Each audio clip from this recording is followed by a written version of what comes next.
Shalom saudara-saudara yang dikasihi Tuhan Yesus Kristus. Salam sejahtera buat saudara semua dimanapun saudara berada. Damai sejahtera dan sukacita Roh Kudus melimpah senantiasa dalam hati dan kehidupan saudara semua. Pada kesempatan kali ini kita akan belajar tentang gaya hidup bebas dari hutang. Setiap orang tentu ingin hidupnya itu diberkati. Hidupnya sejahtera, berbahagia. Tidak ada satupun orang yang ingin hidupnya terlilit dengan hutang. Nah, saudara yang dikasih Tuhan, perlu kita perhatikan dan pelajari bersama bagaimana sebenarnya kehendak Allah bagi kita.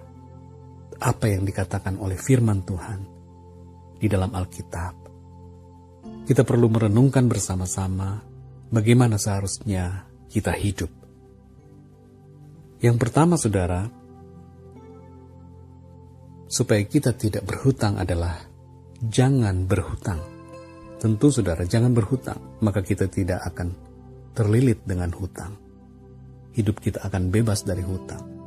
Hutang di dalam Alkitab seringkali disebutkan dalam konteks atau konotasi yang negatif. Hutang atau meminjam itu pada prinsipnya sama saja. Di dalam Ulangan 28 ayat 12, di situ kalau saudara baca, ayat-ayat sebelumnya dan sesudahnya berbicara tentang berkat Tuhan. Berkat dari Tuhan kepada setiap orang yang melakukan kehendak Tuhan. Nah, janji berkat Tuhan itu meliputi aspek keuangan dalam hal soal pinjam-meminjam. Setiap orang yang diberkati Tuhan, di situ dikatakan, dia akan memberi pinjaman dan tidak akan meminjam. Pada ayat-ayat selanjutnya disebutkan bahwa kutuk akan menimpa orang-orang yang tidak melakukan kehendak Tuhan. Dan di dalam kutuk itu juga mencakup soal pinjam-meminjam. Bahwa kamu akan meminjam dan bukan meminjamkan. Ini kembali lagi kalau kita memahami konteks meminjam atau berhutang, maka itu konteksnya adalah cenderung negatif. Saya tidak akan membahas lebih dalam tentang hal ini. Ada aspek-aspek yang perlu kita renungkan bersama, tetapi intinya saudara, Tuhan menghendaki agar kita tidak berhutang. Itu pertama. Jadi jangan berhutang, saudara. Tuhan mau memberkati kita. Tuhan mau hidup kita senantiasa ada dalam kebahagiaan, ketenangan. Jadi jangan berhutang, apalagi hutang-hutang yang konsumtif. Saudara ingin beli mobil baru, ingin beli HP baru, ingin beli motor baru, rumah baru, baju baru, apapun yang sifatnya konsumtif. Jangan berhutang. Jangan tergiur dengan godaan kredit 0%, DP 0%. Apapun itu yang pada akhirnya akan membuat saudara terikat dan diperbudak oleh hutang saudara. Amsal 22 ayat 7 di situ dikatakan demikian. Orang kaya menguasai orang miskin, yang berhutang menjadi budak dari yang menghutangi. Jadi saudara yang dikasih Tuhan, kalau kita berhutang, maka kita menjadi budak dari yang menghutangi kita. Dan lebih daripada itu, kita menjadi hamba uang. Nah saudara, bagian yang kedua adalah cukupkanlah dirimu dengan apa yang ada padamu. Ibrani 13 ayat 5 berkata demikian, janganlah kamu menjadi hamba uang, dan cukupkanlah dirimu dengan apa yang ada padamu.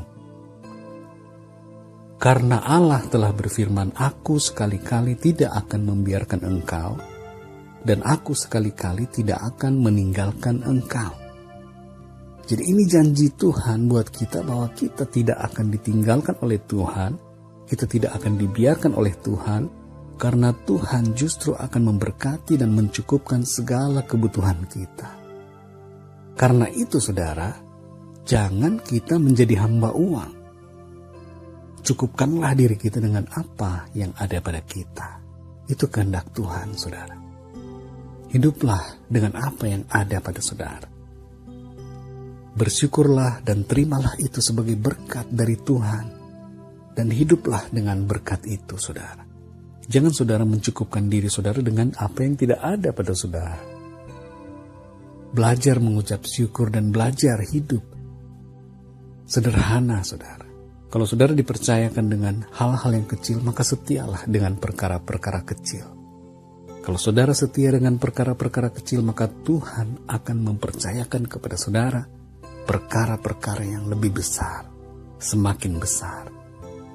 Jadi hiduplah sederhana, mulailah dengan kesetiaan, kesederhanaan, rasa syukur dengan apa yang saudara miliki.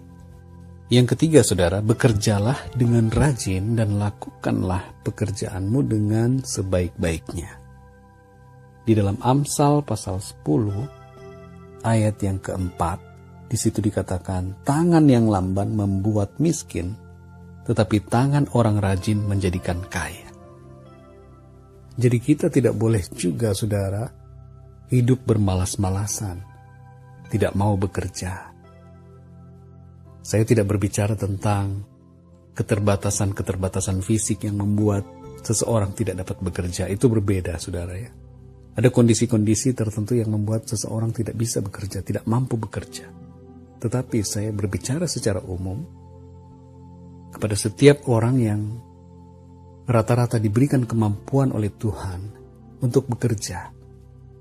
Maka kita harus bekerja dengan rajin, dengan sebaik-baiknya. Itulah yang dikehendaki Tuhan bagi kita. Lakukan pekerjaanmu.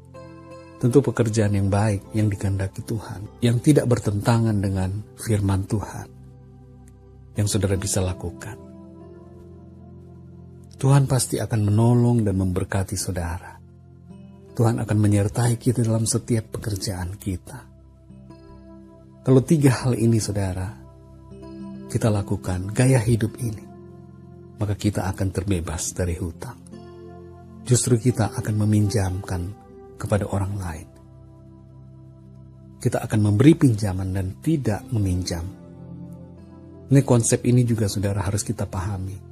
Ketika kita diberkati Tuhan, maka kita harus juga memiliki hati yang berkemurahan kepada orang lain. Mengasihi orang lain. Membantu orang lain. Itulah, saudara, yang dikehendaki Tuhan ketika saudara hidupnya diberkati dengan berkat-berkat materi. Di situ saudara memuliakan Tuhan lewat apa yang saudara lakukan. Puji Tuhan, saudara. Jadi 3 hal ini. Yang pertama, jangan berhutang.